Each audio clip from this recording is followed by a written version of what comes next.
오늘 맥체인 성경읽기 본문은 역대하 34장, 요한계시록 20장, 말라기 2장, 요한복음 19장입니다. 역대하 34장은 요시야 왕의 개혁과 성결한 삶을 살기로 다짐하는 것들이 기록되어 있고요. 요한계시록 20장은 천년 왕국과 사단의 멸망 그리고 최후 심판에 관해서 말씀하고 있습니다. 말라기 2장은 이 범죄한 제사장들을 향한 저주 선포와 백성들의 그릇된 결혼 생활에 대해서 책망의 말씀을 하고 있고요. 요한복음 19장은 예수 그리스도에 대한 빌라도의 이 신문과 사형 선고 그리고 예수님의 십자가 순환과 장례에 대해서 기록되어 있습니다. 성경 읽기를 통해 하나님께서 주시는 은혜를 누리는 오늘 하루 되시기를 바랍니다. 요시야 왕은 아사 왕, 여호사밧 왕 그리고 히스기야 왕과 더불어 선한 왕으로 평가받는 왕입니다. 그리고 31년 동안 남유다를 다스린 왕인데요. 오늘 역대하 34장 말씀은 이 요시야 왕의 이 종교 계획에 대해서 기록하였습니다. 우상 숭배하였던 므낫세, 할아버지 므낫세, 또 아버지 아몬으로 인하여 이 멸망의 길로 나아가는 이런 암울한 남유다의 상황에서도 하나님께서는 이 다윗의 언약을 기억하사 그들의 신앙을 회복시키기 위해서 이제 요시야 왕을 세웁니다. 요시야가 8세에 왕위에 올랐지만 이 어머니와 또 므낫세 아몬 왕 때부터 있었던 대신들로 인해서 제대로 된 정치를 못했던 것 같습니다. 그래서 역대기 저자는 어머니의 이름과 족보를 의도적으로 뺐는데요. 신앙적으로 모범이 될 만한 인물이 아니었기 때문입니다. 그래서 3절에 보시면 요시야가 8세에 왕위에 올랐지만 그가 다윗의 하나님을 비로소 찾을 때는 왕이 된 지 8년, 즉 16세라고 말씀합니다. 이때야 비로소 어느 정도 왕으로서의 의사결정과 또 정책 수행을 독립적으로 할 수 있게 되었고 또한 하나님을 인격적으로 알아가고 섬겼던 것입니다. 그래서 3절에 보시면 요시야 왕은 이 하반절에 제12년 즉 20세에 유다와 예루살렘을 비로소 정결하게 하여 그 산당들과 아세라 목상들과 아로 새긴 우상들과 부어 만든 우상들을 제거하여 버렸다라고 말씀하고 있습니다.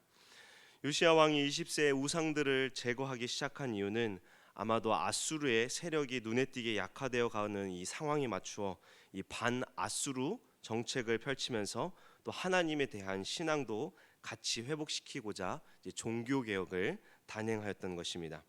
당시 유다와 예루살렘에는 이 그의 아버지 아몬에 의해서 수많은 우상들과 이 우상의 제단들이 세워져 있었는데요. 요시야는 그것들을 철저히 제거하였습니다. 4절에서부터 7절까지 보시면 요시야 왕은 바알의 제단들과 태양상들 그리고 이 아세라 목상들을 모두 헐어버린 후에 그것들을 빻아 가루로 만들어서 제사하던 이 제사장들의 무덤에 뿌렸다고 말씀하고 있는데요. 이 제사장들의 뼈를 제단 위에서 불살라 버렸다라고 말씀하는 것은 당시 제사장은 물론이거니와 이스라엘의 역사에서 우상을 섬겼던 제사장들의 모든 시체와 뼈를 모두 꺼내어 불살라 버린 것을 말씀하고 있는 것입니다. 이는 이제 열왕기상 13장 2절의 예언이 성취된 것인데요.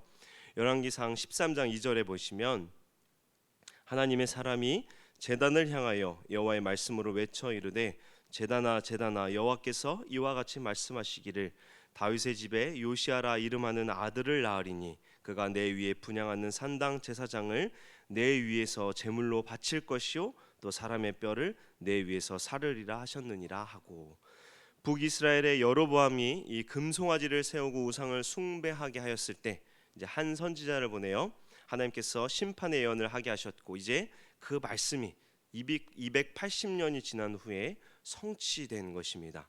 당시 이 근동 지방에서는 죽은 자의 무덤을 파헤치거나 시체에 손을 대거나 뼈를 불사르는 것은 죽은 자에 대한 최고의 모독적 행위로 여겨졌습니다. 요시야 왕은 바로 이러한 행위를 보여줌으로써 하나님의 불심판을 예시해주고 또 동시에 하나님의 거룩한 땅에 다시는 이 우상 숭배와 같은 더러운 행위가 있어서는 안 된다는 이 사실을 사람들에게 뼈저리게 각인시키기 위함이었습니다. 이 요시야 왕의 우상 척결 운동은 8절에 왕이 된 지 12째 해에 시작해서 18째 해 6년 만에 종결되었다고 말씀합니다. 그리고 난 후 요시야는 이제 여호와의 전을 수리하였는데요. 이러한 수리는 요시야 왕과 히스기야 왕의 종교 개혁 때도 있었던 것으로 참된 예배가 이루어지려면 여러 산당을 제거하고 성전에서 제사가 행해져야 되기에 성전 수리는 반드시 필요한 작업이었습니다.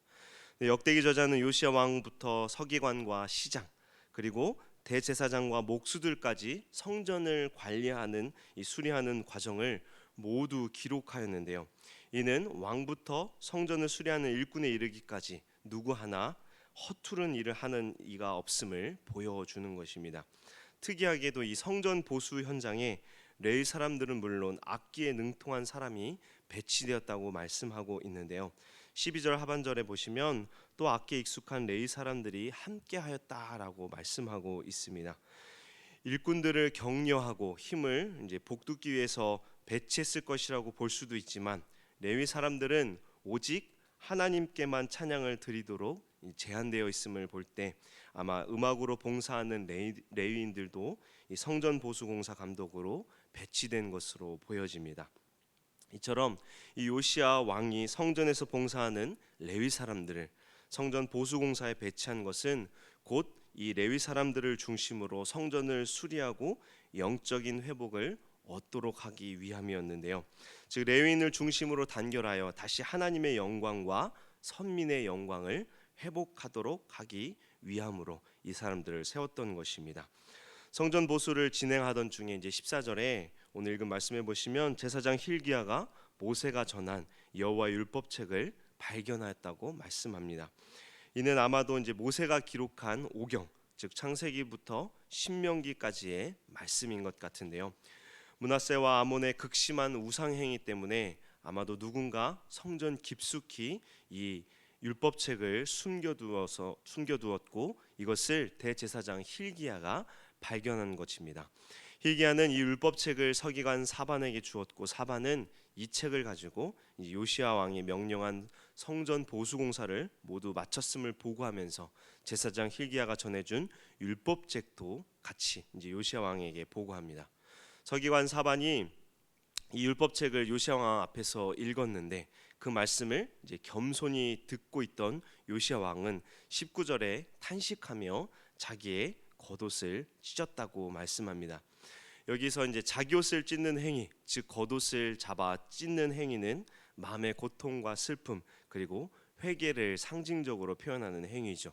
아마도 당시 이 서기관 사반은 신명기 28장에 기록되어 있는 축복과 저주에 관한 말씀을 읽었던 것으로 여겨지는데요. 요시야 왕은 이 말씀을 듣고 지금까지 그의 조상들이 여호와 앞에서 행한 반역과 불순종을 했음을 깨달았던 것입니다. 그리고는 아수르에 의해 멸망한 이 북이스라엘의 선례를 떠올리면서 남유다 역시 지속적으로 죄를 범함으로 인해서 북이스라엘처럼 멸망할 것이라는 생각에 너무나 가슴이 아파 겉옷을 잡아 찢으며 회개하였던 것입니다. 이제 말씀을 들은 요시야 왕은 장차 이 유다에 구체적으로 어떤 일이 일어날 것인지에 대해서 보다 정확하게 알기 위해서 그의 여러 신하들에게 명령하는데요. 21절을 보시면 너희는 가서 나와 및 이스라엘과 유다의 남은 자들을 위하여 이 발견한 책의 말씀에 대하여 여호와께 물으라. 우리 조상들이 여호와의 말씀을 지키지 아니하고 이 책에 기록된 모든 것을 준행하지 아니하였으므로 여호와께서 우리에게 쏟으신 진노가 크도다 하니라라고 말씀합니다. 요시야 왕은 이스라엘 왕국 초기부터 하나님 앞에 불순종하고 또 우상 숭배의 이 패역한 행위를 저지른 것으로 말미암아 율법책에 기록된 저주의 심판이 요시야 왕과 또 이 백성들에게 임할 것인지를 알아보고자 이제 요시야 왕은 알아보도록 명령을 한 것인데요. 그러면서 요시야 왕은 이제 남유다에도 심판이 임하게 될 것을 크게 두려워하면서 21절 마지막에 보면 여호와께서 우리에게 쏟으신 진노가 크도다라고 탄식하고 있습니다. 요시야 왕이 하나님의 뜻이 무엇인지를 이제 여호와께 묻도록 하자 22절에 힐기야와 요시야 왕에게 명령을 받은 사람들이 여선지자 훌다에게 찾아갑니다. 요시야 왕 당시에는 이제 예레미야와 스바냐 선지자가 같은 시대에 활동을 하고 있었는데요. 그럼에도 불구하고 이 훌다에게 사절을 보낸 것은 아마도 예레미야 선지자와 스바냐 선지자가 이 예루살렘이 아닌 다른 지역에서 활동했기 때문이며, 또 훌다는 이 왕궁에서 예복을 주관하는 관리의 아내였으므로 이 왕의 측근에서 여선지자로서 역할을 감당했던 것 같습니다. hil기야를 비롯한 왕이 보낸 사람들이 훌다에게 이 왕의 뜻을 전하자 훌다는 24절과 25절에 이렇게 대답을 하는데요. 우리 24절 25절 말씀 함께 읽겠습니다. 24절 25절 두 절 말씀입니다. 여호와께서 이같이 말씀하시기를 내가 이곳과 그 주민에게 재앙을 내리되 곧 유다 왕 앞에서 읽은 책에 기록된 모든 저주대로 하리니 이는 이 백성들이 나를 버리고 다른 신들에게 분향하며 그의 손의 모든 행위로 나의 노여움을 샀음이라. 그러므로 나의 노여움을 이곳에 쏟음에 꺼지지 아니하리라 하라 하셨느니라. 훌다 선지자는 하나님께서 말씀에 기록된 모든 저주를 이 유다 백성뿐 아니라 땅에도 임하게 될 것이라고 말씀합니다.